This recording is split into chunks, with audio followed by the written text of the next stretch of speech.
자, 이번에 볼 녀석은 기술 지문이고 DNS 스푸핑 121페이지에 있는 지문입니다. 이 지문도 정답률을 다시 한번 복기를 해보면 31번 문제가 80% 정도, 32번 문제가 이게 45%였네. 그리고 33번 문제 37%, 마지막 다음 34번 문제가 49%, 마지막 35번 문제가 이 77% 정도 나왔던 문제. 그러니까 지금 전반적으로 보면 30%에서 40%대 문제가 무려 3개나 포진해 있는 어려운 지문이었죠. 자, 지문의 난이도가 높아. 그러면 우리가 지금 요 타이밍에 지금 공부하고 있는 건 뭐냐면 고난이도 지문들을 돌파하는 방법, 이런 것들을 고민하고 있는 거니까, 자, 함께 같이 정리를 해가면서 기술 지문에 적응하는 훈련 한번 해보도록 합시다. 자, 그리고 다 알고 있겠지만 기본적으로 기술 지문은 다음과 같은 패턴을 지니잖아. 첫 번째, 기술적 특징을 지니고 있는 어떤 대상이 나오고요. 그 대상의 구성 요소를 설명한 다음에 그 구성 요소 간의 연결 관계를 묻는 게 가장 기본적인 룰이에요. 선생님이 하나 말하지만 스위치를 눌렀더니 형광등이 켜졌어요, 이렇게 말하지 않는다고요. 기술 지문에서는요. 형광등의 구성 요소는 스위치, 접선, 접점이 존재하는 접점 부분, 그 다음에 전선 두 가닥, 전선 끝에 필라멘트 끝에 양극단에 플라즈마, 이런 식으로 뭔가 요소를 막 설명한 다음에 스위치를 버튼을 누르게 되면 접점이 연결되고 그 접점의 연결로 인해 전류가 통하게 되고, 이런 식으로 단계별로 설명한다고 했었죠. 그래서 그 각각의 단계별에서 어떤 일들이 벌어지고 있는지를 정확하게 구분하는 게 좀 중요한 요소가 된다. 항상 그건 출제 요소야. 오케이? 자, 그러면 문제부터 먼저 읽으면서 어떤 일들이 벌어질지 예측 작업 한번 들어가 보자고. 31번 문제를 봤더니 프로토콜을 설명하래요. 그러면서 DHCP, IP, UDP 하면서 우리를 괴롭힐 만한 단어들이 등장하고 있죠? 아무튼 그런 단어들이 중요하다는 것만 챙기자.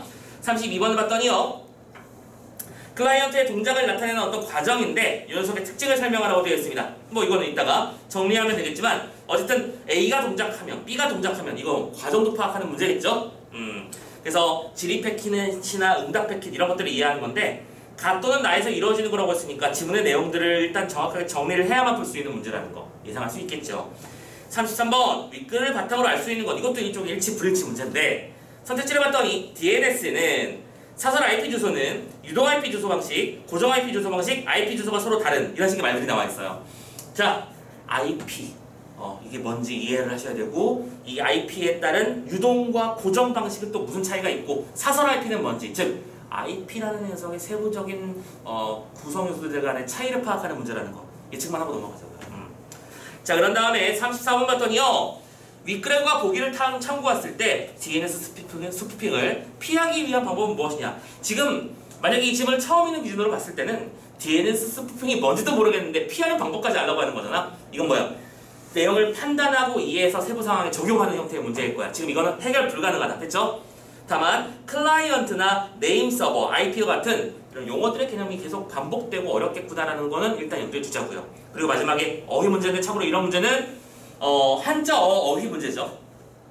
누차 말씀드리겠지만 한자 어휘 문제들은 지름길이 없어요. 내가 문제를 풀 때마다 혹은 지문을 하나하나 읽을 때마다 아는 단어의 개수가 늘어나는 게 제일 중요할 거라고 생각을 합니다. 자, 그러면 일단은 1달러부터 어떤 일이 벌어지고 있는지 한번 같이 한번 정리를 해보자. 내용 정리 시작합니다. DNS 스푸핑을 하면서 일단은 화제 제기 달라고 시작했죠. DNS 스푸핑. 그리고 이때 DNS라는 건 뭐의 약자래요? 도메인 네임 시스템이래요. 아마 IT나 컴퓨터 쪽 계열에 관심이 있는 사람이라면 한 번쯤은 들어봤을 거고, 관심이 없는 사람은 처음 들어봤을 가능성이 높기도 하는 단어네요. 아무튼 이 녀석은요, 인터넷 사용자가 어떤 사이트에 접속하려 할 때 사용자를 위조 사이트로 접속시키는 행위를 말한다. 이거 그러니까 쉽게 말하자면 악성 코드 같은 그런 거네, 그치? 사용자를 위조 사이트로 끌어오는 행위를 보고 DNS 스푸핑이라고 그러나 봐요. 그래서 이는 도메인 네임을 IP 주소로 변환해주는 과정에서 이루어진다라고 하면서, 이게 벌어지는 과정에서 어떤 것이 중요한가? 도메인 네임이 뭘로? IP 주소로 변환되기 때문에 벌어지는 일이에요. 그러면 얘들아, 지금 이것도 또 무슨 코드예요? A를 이해하기 위한 B를 이해하기 위한 C 코드가 나오기 시작하고 있다는 거 보이시죠? 자, 우리는 스포픽을 이해하고 싶어. 근데 스포픽을 이해하려면 도메인 네임이 IP 주소로 어떻게 바뀌는지를 알아야겠네요. 그러면 이 다음에는 뭐가 나오겠니? 도메인 네임이 먼저 나오겠지. IP가 먼저 나오겠죠. 갑시다. 두 번째 들어갑니다. 인터넷에 연결된 컴퓨터들이 서로를 식별하고 통신하기 위해서 각 컴퓨터들은 IP, 이제 나왔네요. 인터넷 프로토콜에 따라 만들어지는 고유 IP 주소를 가져야 한다. 자, 인터넷에 연결하기 위한 컴퓨터들은 뭘 지녀야 한다? 각각의 고유 IP 주소를 가지고 있어요. 각각의 고유 IP 주소를 가지고 있대요. 이때 IP 주소라고 하는 건 IP가 뭐의 약자다? 인터넷 프로토콜이라는 것의 약자랍니다. 일단 거기까지만. 근데 이때 프로토콜이라고 하는 건 또 뭐냐면 컴퓨터들이 연결되어 서로 데이터를 주고받기 위해 사용되는 통신 규약이야. 이때 IP라고 하는 것은 단순하게 쓸게요. 통신 규약이죠. 오케이? 그래서 이 녀석은 소프트웨어나 하드웨어로 구현되는데, 자, 여기서 잠깐만 멈추고 이런 설명을 해볼게. 얘들아, IP라는 건 뭐냐면 일종의 통일된 주소 구성 방식이라고 이해하면 될 것 같아요. 예전에 선생님이 썼던 그 책에서 이런 표현을 썼는데, 봐봐. 선생님, 저는 저희 집 주소를 빨라빨라 빨라 알라살라 라고 표현할 거예요. 라고 외치는 사람도 있고, 저는 전통적 방식으로 서울시 강서구 뭐 이런 식으로 하겠습니다라고 하는 사람도 있을 거고, 그게 뭐야? AX 플러스 BZ는 CY라는 주소를 표현해주는 게 좋지. 선생님 막 아무렇게나 막 만드는 거예요. 이렇게 자기 나름대로 주소의 어떤 시스템을 멋대로 만들어버리면 누가 누군지 서로 구분을 어떻게 해? 그렇잖아. 그러니까 야, 이런 거 하지 말고 다음과 같이 통일해서 주소는 다음의 형식을 지니도록 하자라고 하는 규약이 있을 것이고, 그 규약을 IP라고 부르는 거구나 라고 이해하자고요. 됐죠? 그래서 이 IP는 어떻게 만든다고요? 현재 주로 사용하는 IP는 땡땡땡.126.631처럼 점으로 구분된 4개의 필드의 숫자를 사용해서 나타납니다. 그래서 IP 주소는 현재, 여기다 쓸게요. 현재의 IP 주소 구성 방식은 XXX 뭐라고 해야 되는데? 뭐뭐뭐.뭐뭐뭐.뭐뭐뭐.뭐뭐뭐. 오케이? 이런 식으로 4개의 필드 안에 숫자들을 집어넣는 방식으로 사용한다고 돼 있어. 그래서 그래, IP는 뭐요? 일종의 각각의 고유한 통신 규약들이고, 쉽게 말해서 각각의 주소를 표준화시키는 행동이다. 자, 이 주소를 중복 지정해서 하거나 임의로 지정해서는 안 되고 반드시 공인돼야 돼. 이 녀석의 특징이에요, 특징. 얘는 중복되면 안 되고요. 두 번째, 공인을 받아야 됩니다. 오케이? 그러니까 이런 거잖아. 저는 세븐을 좋아합니다 하면서 777.777.777.777을 얘도 쓰고 쟤도 쓰고 걔도 쓰면 결국에는 이 녀석은 고유한 게 아니잖아. 즉 이건 이 말이죠. 고유한 IP라고 하는 건 결국 중복될 수 없다는 것이고, 중복하지 않기 위해서 공인된 어딘가에서 이거는 누구의 컴퓨터야? 이거는 무슨 컴퓨터지라고 하는 걸 정확하게 공인해줘야 된다. 그 말하고 있는 거네요? 따라오고 있나요? 자, 지문이 아직 제대로 시작도 안 했는데 벌써부터 어렵습니다. 그죠? 도메인 네임이나 IP로 주소를 컴퓨터는 IP를 가지는데 IP는 통신 규약이며 중복되지 않고 공인된 형태의 4개의 필드로 이루어진 숫자 구성으로 이루어진다. 됐죠? 자, 다음 단락입니다. 그래서 계속, 그리고 여기서 우리 지문에서 우리는 이미 알고 있었지. 아까 공인 IP, 사설 IP 뭐 이런 식의 개념들이 중요하다는 거. 공인은 무슨 뜻이다? 중복되지 않도록 중간에서 컨트롤 해주는 거야. 이때 이 공인 IP 주소에는 동일한 번호를 지속적으로 사용하는 고정 IP 주소와 번호가 변경되기도 하는 유동 IP 주소가 있습니다. 자, 가자. 공인 IP가 있고, 공인 IP에는 고정된 IP가 있고 유동되는 IP가 있어요. 오케이. 자, 유동 IP 주소는 뭐냐면 DHCP라고 하는 프로토콜에 의해서 부여됩니다. 이거부터 먼저 설명해요. 이 녀석은 뭘로부터 만들어져? DHCP 프로토콜. 참고로 요 프로토콜이랑 요 인터넷 프로토콜이랑 또 다른 거네, 그쵸? 오케이? 이것도 그럼 일종의 규약이겠지. 예상되시죠? 이게 필요한 이거에 의해서 구별되는데 이 DHCP라는 건 또 뭐냐면 IP 주소가 필요한 컴퓨터의 요청을 받아 주소를 할당해주고 컴퓨터가 그 IP 주소를 사용하지 않으면 주소를 반환받아서 다른 컴퓨터가 그 주소를 사용할 수 있도록 해주는 것이죠. 아하. 자, 이해가 되고 있는지 모르겠어요.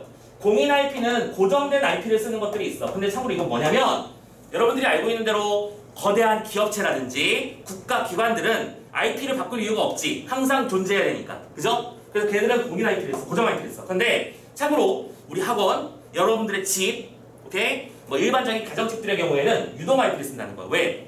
컴퓨터를 24시간 사용할 리가 없으니까. 생각해봐. 네이버에는 누군가가 실없이 접속하고 있기 때문에 얘가 바뀔 이유는 없어. 그럼 얘는 아예 그냥 회사에다, 이것도 IP 다 회사들이 있거든요. 회사들의 일정한 요금을 지불하고 그 전용선을 쓰는 거야. 근데 일반 가정집은 계속 그럴 필요가 없잖아. 그래서 오늘 했을 때는 이 주소를 받지만 내일 접속하면 또 이 주소를 받기도 하면서 계속 바뀌는 그런 유동 IP를 받게 되고 그 IP의 규칙을 세팅해주는 존재가 뭐예요? DHCP 프로토콜이야. 오케이?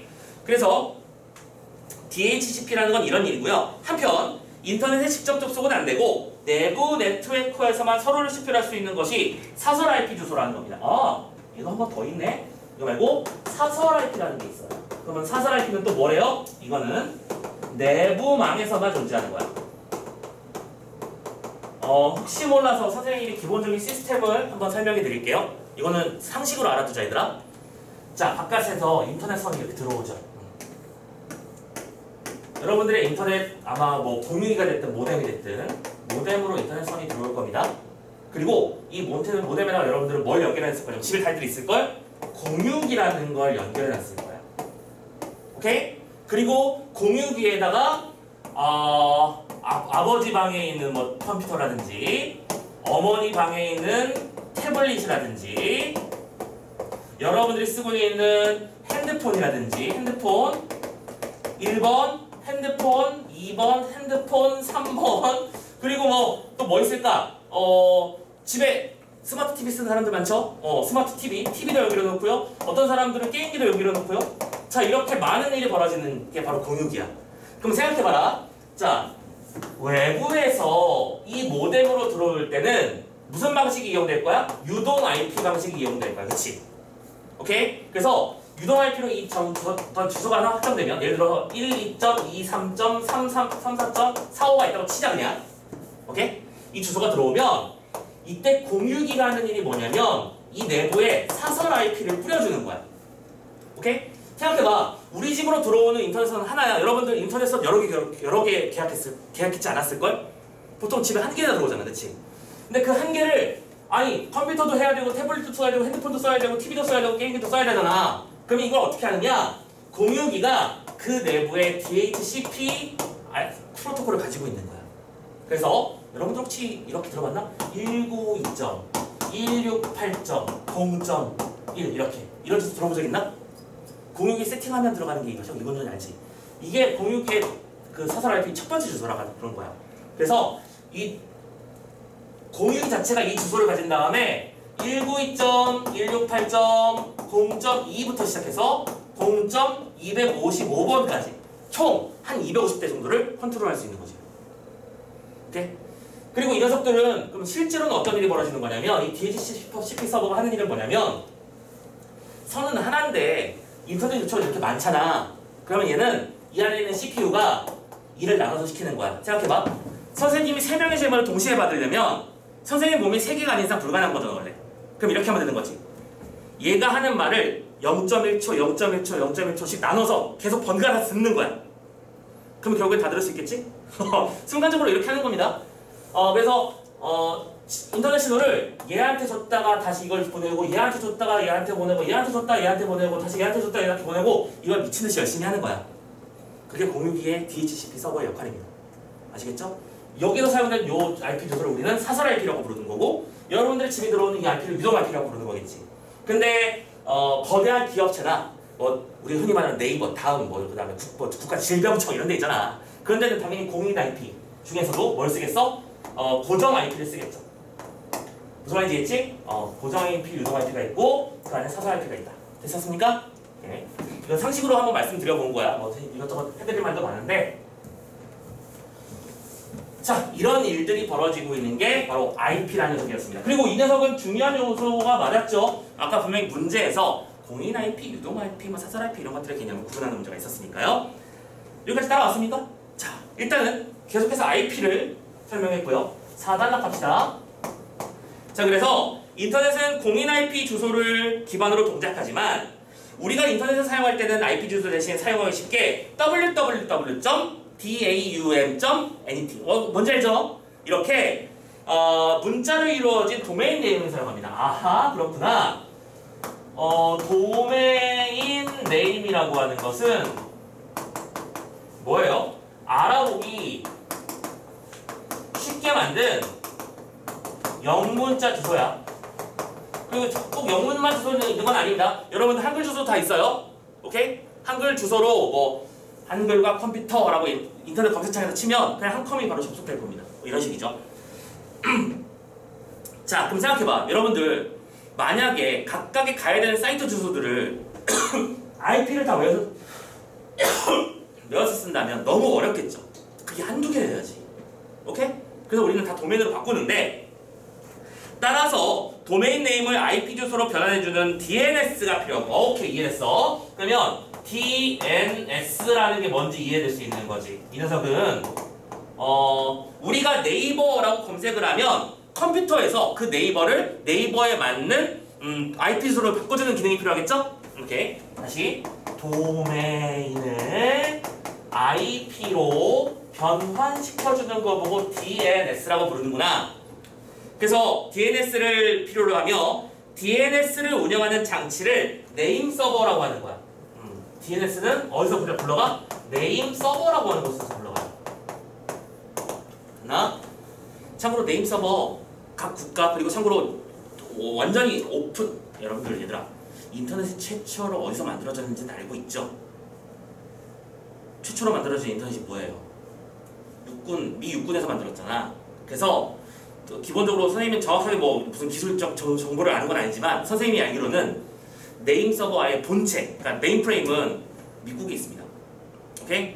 그리고 거기에서 우리가 알고 있는 이 네 자릿수의 조합들, 그러니까 숫자들의 조합 있잖아. 1.1.1.1부터 시작해서 25.25.25.25까지 하는 그 어마무시한 경우의 수의 많은 어떤 주소들의 갱신과 주소들의 어떤 세팅 작업이 다 거기서 이루어지고 있는 거야. 그럼 생각해보자. 맘만 먹으면 걔네들도 그 안에 들어가 볼 수 있겠지. 아마 가능할 거야. 근데 그게 쉽지는 않을 거야. 왜냐면 워낙 정보가 많이 움직여야지. 그렇지 않겠어? 자, 아무튼 이렇게 해서 네임 서버가 들어가는데 컴퓨터에는 그래서 네임 서버의 IP 주소가 기록되어 있어야 하죠. 당연하겠죠? 그리고 유동 IP 주소를 할당받는 컴퓨터에는 IP 주소를 받을 때 네임 서버의 IP가 주소가 자동으로 기록되지만, 자, 가자. 중요한 건 아까 썼던 이 각각의 PC에는 네임 서버의 주소에 기록이 필요해. 그래야만 네임 서버에 접속해서 주소를 변환받지. 그래서 변환을 하는데 유동 IP 방식의 경우에는 어떤 방식으로 이루어지는가? 내가 IP 주소를 유동적으로 새롭게 받는다고 했었지. 요청을 할 때마다. 오케이? 아까 유동 IP라고 하는 건 DHCP 프로토콜에 의해서 새롭게 주소를 받는다며. 그러면 그렇게 받을 때 새롭게 어떤 주소를 할당받는데 그때 어떻게 돼? 자동으로 기록돼요. 오케이? 네임 서버에 접속하고 DNS에 접속하는 순간 유동 IP 방식에서는 이제부터 내 주소는 이거야 라고 세팅이 돼버립니다. 자연스럽게. 그리고 네가 물어보고 싶은 게 있으면 얘한테 가면 돼 라고 세팅이 된다는 얘기죠. 그런데 고정 IP 주소를 사용하는 컴퓨터에는 사용자가 네임 서버의 IP를 직접 기록해놔야 되는 거야. 근데 차이점, 고정 IP 방식에서는 직접 기록해야 돼. 얘들아, 이거 문제 내고 싶은 거 맞지? 차이점 요소 맞죠? 오케이. 유동 IP에서는 자동으로 기록되고 고정 IP에서는 직접 기록해야 된다. 그죠? 수동, 가동. 인터넷 통신사는 가입자들이 공동으로 사용할 수 있는 네임 서버를 운영하고 있고요. 공동으로 사용합니다. 뭘요? 네임 서버는. 됐어? 자, 먼 길 오셨습니다. 여기까지가 놀랍게도 DNS 스푸핑을 이해하기 위한 기본 지식이었어. 여기까지가. 오케이? 요걸 이해하고 있어야 이 다음부터 얘기가 나오는데 봐봐. 그 다음 단락인 5번 단락에서는 어떤 사용을 설명하냐면 정상적 접속 방법을 설명해. 오케이? 그리고 정상적 접속 방법 외에 그 다음 단락을 미리 살짝 봐봐. DNS 스피핑이 이루어지는 과정을 알아보자 하면서 다음 단락이 이어지고 있지. 지문 구조를 이해하라고요? 원래 이렇게 돼야 되는 건데 이렇게 된다라고 하면서 설명을 하고 있고, 이 과정에서 IP, 네임 서버, DNS 서버 이런 것들이 막 이렇게 나오겠죠. 이해되시죠? 한번 가보자. 힘냅시다. 자, 정상적으로 접속할 때는 어떻게 되느냐? 웹사이트에 접속하려고 하는 이 컴퓨터를 클라이언트라고 부릅니다. 클라이언트 PC. 그러니까 여러분들이 사용하는 이 단말기들이에요. 선생님이 쓰고 있는 이 핸드폰도 인터넷에 뭘 검색하고 싶으면 그 순간 이게 클라이언트가 되는 거겠지? 오케이? 자, 클라이언트인데 사용자가 방문하고자 하는 사이트의 도메인 네임을 주소창에 입력하거나 포털 사이트에 있는 그 사이트에 검색해서 클릭을 하면 클라이언트는 기록되어 있는 네임 서버에, 참고로 이 기록되어 있는 건 이게 클라이언트는 어디다 물어봐? 자, 검색이라는 명령을 내리면, 그러니까 위치 이동이라는 명령을 내리면 제일 먼저 하는 일은 뭐냐면 어디다 물어보는 거야? 네임 서버에다 물어봐야 돼.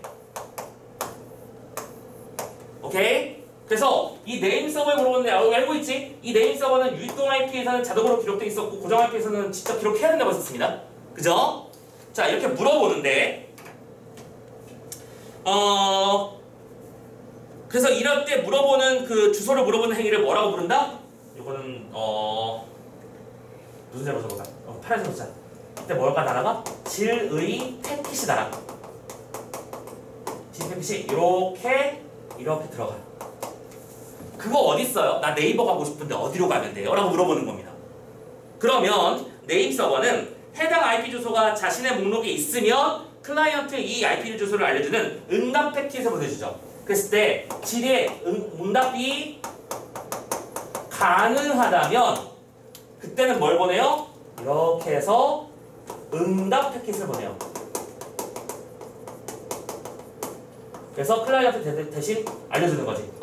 그 네이버는 x123.234.567.89로 가면 되지. 이렇게 알려준다는 거죠. 이해되셨나요? 이렇게 가는데 응답 패킷에는 어느 질의에 대한 응답인지 어느 질의 패킷에 대한 응답인지가 적혀 있습니다. 오케이? 그런데 만일 해당 IP 주소가 목록에 없다면 그럼 뭐예요? 이거 조건절이죠. 응답이 가능할 때는 이렇게. 근데 이런 경우도 있잖아. 응답이 불가능한 경우도 있어. 그래서 불가능이라는 것은 무슨 뜻이야? 그 주소가 없어요. 오케이? 이 친구가 한국 소화기 연맹을 찾았어. 근데 소화기 연맹의 주소를 이 네임 서버에서 못 찾았어. 그러면 이때는 무슨 일을 한다? 그때는 네임 서버는 다른 네임 서버의 IP 주소를 알려주는 응답 패킷을 보내요. 자, 이때는 얘도 똑같이 응답 패킷을 보내요. 그런데 느낌 빡 오시죠? 이때 두 녀석 모두 응답 패킷을 보낸다는 공통점이 있지만 이때 들어가는 주소의 내용이 다르지. 원래 응답 가능했다면 그 대상의 IP를 알려주시고, 만약에 응답할 수 없었다면 다른 네임 서버의 IP를 알려준다는 게 특징이라는 거야. 무슨 말인지 이해됐어? 알려줍니다. 그렇게 하면 클라이언트는 다시 그 네임 서버에다 질의 패킷을 보내고 또 거기서 있으면 여기로 가라고 하겠지. 근데 없다면 또 다른 네임 서버를 알려줄 거야. 그럼 또 거기로 이동하고 팅 하면서 이런 과정들을 반복하는 거죠. 요게 우리가 인터넷을 검색하는 행위야. 이해됐습니까? 오케이. 자, 계속 갑니다. 클라이언트는 이렇게 주소로 IP 주소를 알아내게 되고 사이트를 찾아가는데 이때 네임 서버와 클라이언트는 UDP라는 프로토콜에 맞춰 패킷을 주고받습니다. 이때 자, 특징이다. 이거 이어지고 있는 내용이야. 이때 클라이언트와 네임 서버 사이에서 벌어지는 이것도 뭐예요? IP가 뭐라고 썼죠? 통신규약이라고 썼죠? 이때 이루어지는 통신규약은 뭐냐면 UDP라고 하는 거예요. 슬슬 여기쯤 오면 이제 슬슬 헷갈리기 시작하지. 뭐가 이렇게 종류가 많냐? 생각하자. 여기서 프로토콜이 세 가지가 있었어요. IP 프로토콜은 뭐예요? 통신 규약으로서 고유한 주소값을 나타내. DHCP 프로토콜은 뭐였죠? 그 통신값의 주소를 배분하는 역할을 해. 그리고 UDP 프로토콜은 뭐 하는 거라고? 클라이언트와 네임 서버 사이에서 이동하는 별도 통신 규약이야. 즉 대화하는 법이 다르다는 거지. 대화를 다르게 한다고요. 무슨 일이 벌어질지 봅시다. 자, UDP는요, 패킷의 빠른 전송 속도를 확보하기 위해서 상대에게 패킷을 보내기만 할 뿐 도착 여부를 확인하지 않으며, 중요한 건 이거야.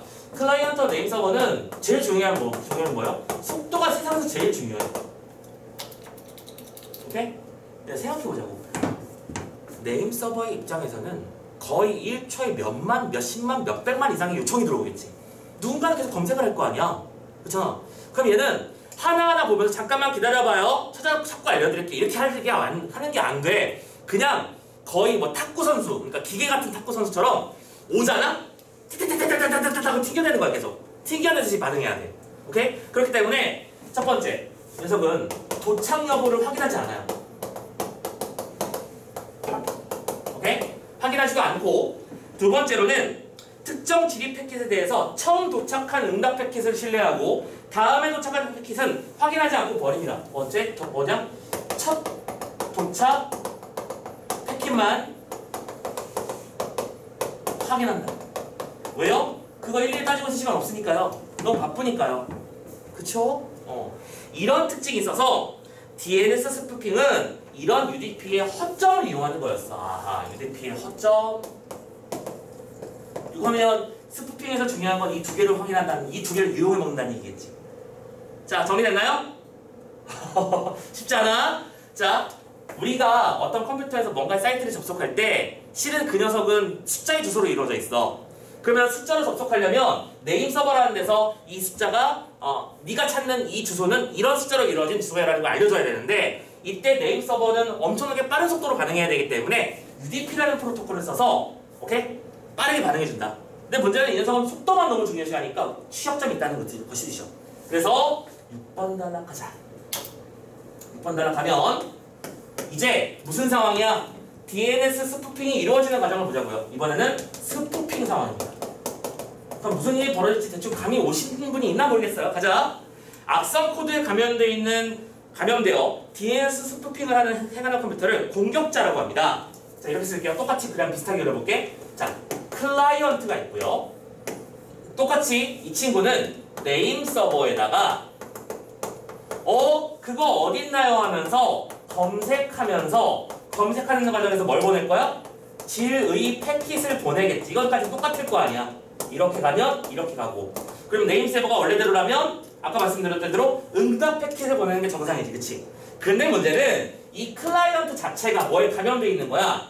악성 코드에 감염되어 있는 상태인 거야. 즉 공격자에게 먼저 노출돼 있지. 그러면 자, 이거를 이렇게 쓸게. 에이, 들어가시. 자, 클라이언트가 공격자에게 먼저 연결되겠습니다. 거리로 표현해줄게. 공격자에게 완전히 노출된 상태니까 이건 완전히 가까운 상태지. 그리고 네임 서버와의 거리는 이만큼 먼 상태예요. 됐지? 이렇게 먼 상태에서 자, 클라이언트가 네임 서버에 특정 IP 주소를 묻는 질문의 패킷을 딱 보내면 공격자에게도 패킷이 전달됩니다. 왜냐고? UDP는 뭐라고? 안 보고 막 던지는 거야. 그렇지? 막 던져야 되는 거야. 그러면 공격자는 위조 사이트의 IP 주소가 적힌 응답 패킷을 클라이언트에 보내주는 거죠. 자, 그럼 어떤 일이 벌어질지 감이 잡히시죠? 지리 패킷을 여기다 보낸 줄 알았는데 실은 여기다 보냈던 거죠. 오케이? 그리고 공격자는 거기에 해당하는 응답 패킷을 보내는데, 이때 클라이언트는 일단은 보냈잖아. 보내고 나면 도착 여부는 확인하지 않는다고 했었지. 그러면 일단 보냈으니까 내 질문이 나갔을 걸 확인했고, 그리고 제일 먼저 들어오는 것만 신뢰한다며. 그러면 얘가 이상한 데를 알려주면 그게 답일 거보다 하고 신경 쓰고, 실제로 네임 서버에 갔다가 돌아온 이 응답 패킷에는 반응할 거야, 반응하지 않을 거야? 반응하지 않을 거야. 그래서 이상한 데로 가버리게 되는 거라는 거죠.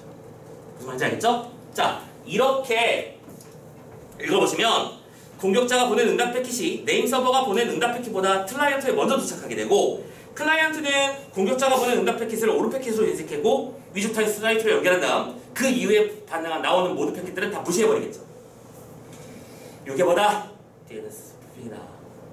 그래서 여러분들 진짜 조심해야 돼요. 그 인터넷 같은 거 할 때, 특히 은행 사이트, 지금이야 뭐 솔직히 부모님께 용돈을 받는 경우들이 많을 테니까, 그런 경우라면 그냥 받아 쓰면 되겠지만 이제 너희들이 스스로 너희들 재산을 관리하는 그런 나이가 되면 은행 사이트 같은 것도 되게 조심해서 써야 돼.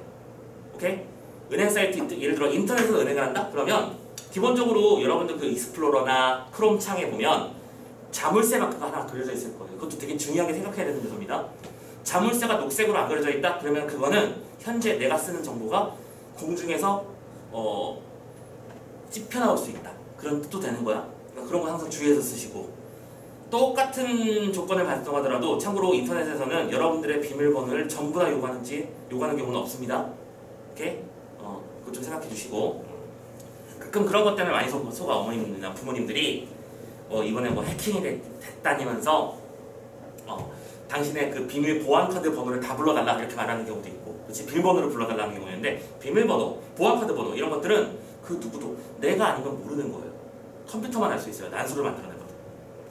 그런 특징이 있어. 자, 아무튼 자, 쉽지 않은 질문이지만 함께 따라와 봤습니다. 질문 내용 다 이해됐을려나 모르겠네. 한번 여러 번 봐야 될 거야.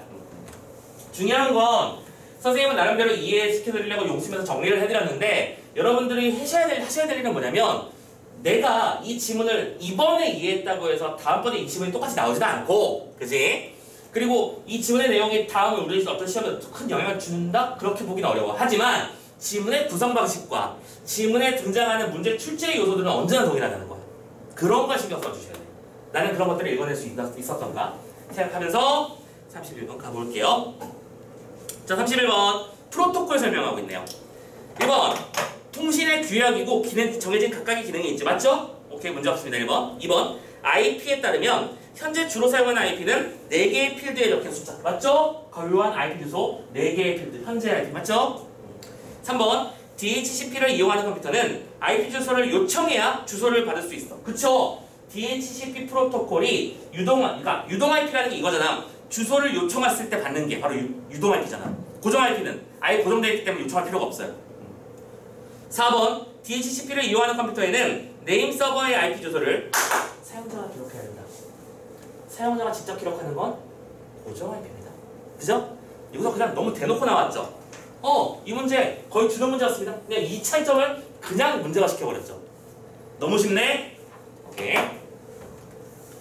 DHCP를 이용한다는 얘기는 무슨 뜻이야? 유동 IP라는 뜻이야. 유동 IP는 IP가 어떻게 기록된다? 자동으로 기록된다 라고 했었죠? 한 연결고리 한 번만 타고 가면 되는 거였어. 마지막 5번 UDP라는 프로토콜은 속도가 중요하기 때문에 도청 여부를 확인하지 않는다. 이거 마지막에 알았었죠? 네, 넘어갑시다. 자, 32번. 이게 바로 그 문제야. 왜 이게 3점인지 알겠어? 이 시스템이 이해됐는가를 묻는 거야. 특히 요 단계를 물어보는 거야. 가자. 이해가 됐는지 따라와 보실까요? 주소창에 사람들이 도메인 네임을 입력합니다. 그러면 그 주소를 컴퓨터가 하는 일을 제일 먼저 하는 일은 뭐예요? 네임 서버에 물어보는 행위야. 그래서 네임 서버에다가 질의 패킷을 보내고 응답 패킷을 받는데, 클라이언트 입장에서는 처음 받은 것만 반응하고 다른 네임 서버의 주소를 알려주는 거면 그 네임 서버에 다시 질의 패킷을 보내고, 그게 네임 서버가 아니라 특정한 주소였다면 그냥 바로 거기로 접속해버리는 거였지. 됐지? 가자. 얘들아, 이 상황이 무슨 상황인지 이해해봐. 1번 A가 2번 작동했어. 2번 동작했어. 질문을 2번 보낸 거지. 그럼 어떤 일이 벌어진 거니? 클라이언트가 첫 번째 네임 서버에 물어봤지만 걔가 모른다고 했고, 그래서 또 다른 네임 서버에 물어봤더니 그때 알려준 거겠지. 그래야 2번 작동하는 거 아니야? 그러면 두 질의의 내용이 동일하고요. 그쵸? 네이버는 어디 있나요? 한 다음에 패킷을 받는 수신축도 동일할까요? 근데 수신축은 동일하지 않죠. 첫 번째 수신축은 다른 네임 서버였고, 두 번째 수신축은 내가 목표한 장소였겠지.